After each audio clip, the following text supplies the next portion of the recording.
We're into the second half of the fantasy football season. Making those smart stashes for your bench for a potential playoff run is more important than ever. Let's do it again. Let's beat the breakout and figure out who you should pick up and keep on your bench in case you need them or in case they happen to break out. You know, it used to be we could just go down the list of the backup running backs and say, hey, stash them if you got the starter because, running backs, they always get hurt, except for this year. Somehow, like every single running back that was drafted somewhat early, they've all stayed healthy and been good. Go figure. But that doesn't mean you stop there. It doesn't mean there isn't some running back potential that is on the waiver wire. Let's go ahead and look at a guy like Trey Benson, who is the backup to James Conner. Now, I say that, and I know that some people might say, are you sure? Because they still got Amari Demercado there. I was all ready to say that Trey Benson was going to be a pickup of just a regular waiver wire ad after I saw him run for a touchdown last week and start to get more involved even in the first half of that Cardinals game. And then Demercado did him one better with that long touchdown run, outproduced him. He's looked good. And so, again, I can't really say that Benson is the true backup here because Demercado has been really good this year. But I've got to think that first of all, Benson will get more involved as the season goes on, being a rookie. Trey Benson should get slightly more involved, but also if Conner should go down, which he hasn't yet, thankfully, and Conner has a history of missing at least a couple of games pretty much every season. So if it does happen, I got to think that it's at the very least a 50-50 split, if not Benson getting the edge. Remember, he wasn't an early draft pick because no running back was an early draft pick this year. He was the second RB drafted, though, early in the third round. Arizona's got plans for him. He's a guy with speed. He's a good pass catcher. He can kind of do it all. And so he's really built to potentially, down the road, be a 3-down back. And Arizona will definitely continue to run the ball, regardless of whether Conner's out there or not. It's a team right now that is 5th overall in rushing yardage and 8th in rushing attempts. I realize that's because they have a quarterback who does run a lot in Kyler Murray, but there's some other teams also who have dual threat quarterbacks that aren't as high on the list, and they can't necessarily run the ball as effectively as Arizona has. So seeing him score that touchdown and get in the mix early on, it's kind of a wake-up call for people who've been sleeping on or just forgotten about Benson, but don't think that he won't potentially have a lot of value if Conner should go down.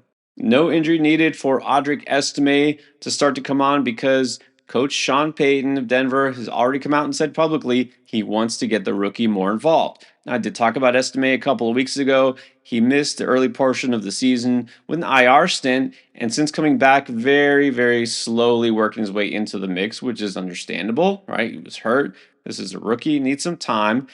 I guess it's time now because Sean Payton has probably seen enough of Javonte Williams. The veteran has been mostly the lead back, and it's just he's not doing much with his opportunity, to be honest, averaging 3.8 yards per carry. And honestly, Javante's only had one good game, at least from a fantasy standpoint, and that's when he played the New Orleans Saints a couple of weeks ago. Now, for his part, Estime has barely touched the ball, only 15 carries so far as a rookie.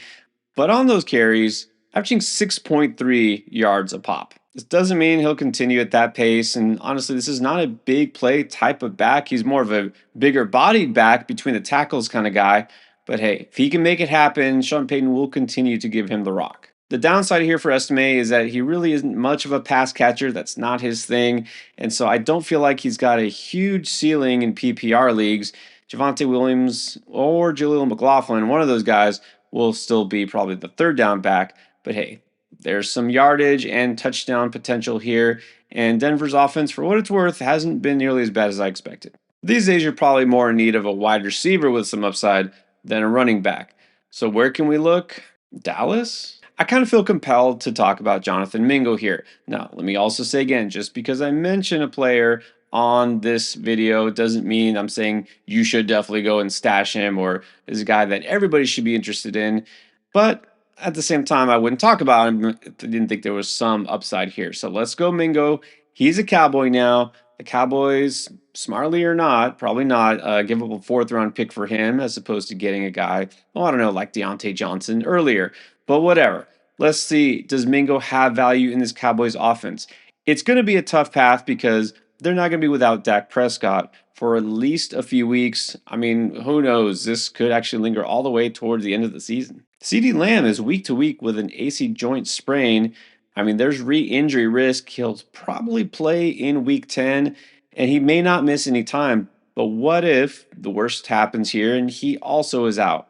I mean, you got Cooper Rush at quarterback and you got Mingo stepping in maybe as the wide receiver too, because none of those rookies that the Cowboys have are doing anything. This is why they made a move for Mingo. Mingo could probably integrate into this offense pretty quickly. So I know Cooper Rush to Jonathan Mingo doesn't sound too enticing, but look, we're looking for a guy who has some upside, and Mingo does have the physical traits to dominate in the NFL. Let's stay in Carolina now. Talk about a player who might benefit from all these vacated targets. First, I do want to remind you though, if you haven't tried NFL Pick'ems on Underdog, you should do it now. You get this free pick as a new customer. It's CJ Stroud, just going higher than zero point 0.5 total yards. Yeah, that's a free pick for you. Take the higher there. And you get this if you sign up for the very first time on Underdog.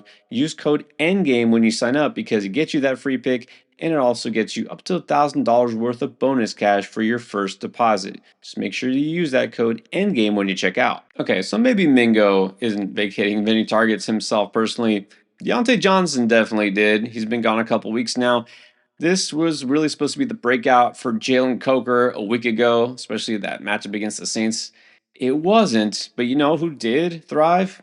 Jatavian Sanders, the tight end. I won't go so far as to say Sanders is somebody who should be picked up in redraft leagues, not a strong streamer even for this week, just because, I mean, come on, it's still Bryce Young there at quarterback, it's still Carolina, but we do have to pay attention because Sanders is getting more involved here. Who else they got to throw to? It's Jalen Coker and Xavier Legette, and that is it. Adam Thielen is not back yet.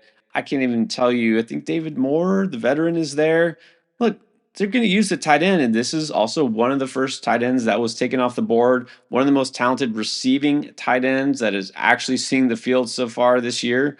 Hello, what happened to Ben Sinnott, by the way? And we've seen ever since Deontay was out and then traded, Sanders is the one whose target share has been steadily increasing. Last week, 4 catches for 87 yards. From this point on, really the Panthers are looking to the future. They're going to try to build, see if they got something with Young, see if they got something with their rookies, Legette, Coker, Sanders.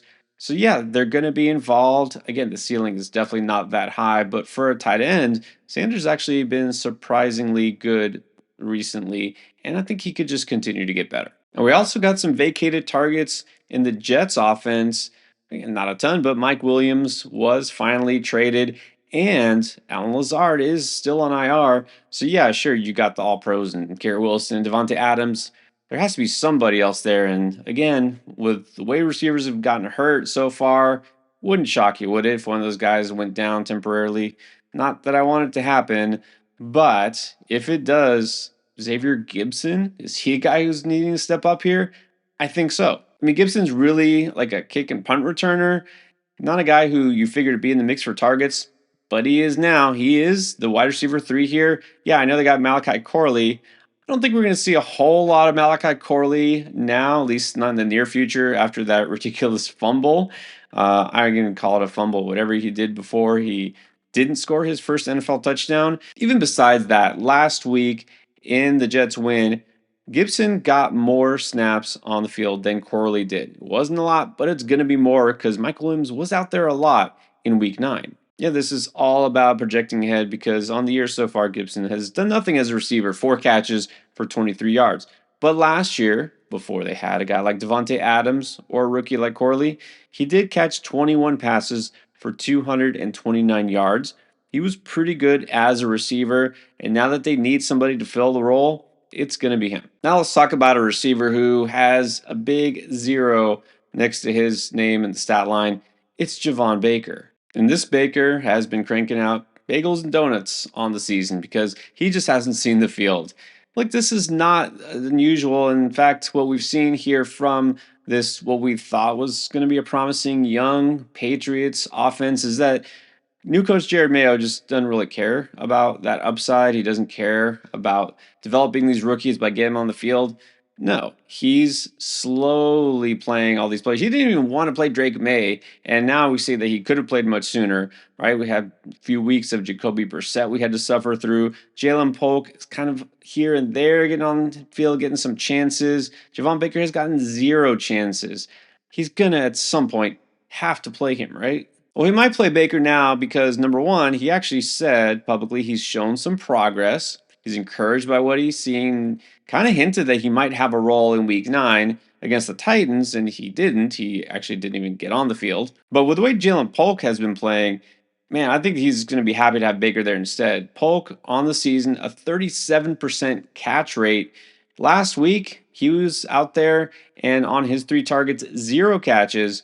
2 resulted in penalties, and he had an interception that was thrown his way. Baker really was impressive during training camp. He stood out. I really thought he might be an early impact player, not knowing that none of the rookies here would make an impact until at least midseason. And honestly, Drake May only got his chance because Brissett got hurt. Maybe Baker forces his hand. Maybe he'll finally give in and give him a chance. So let's keep him on the radar for now because he does have that big home run ability as a playmaker. It's always good to make smart stashes while you can on the waiver wire, get ahead of the game.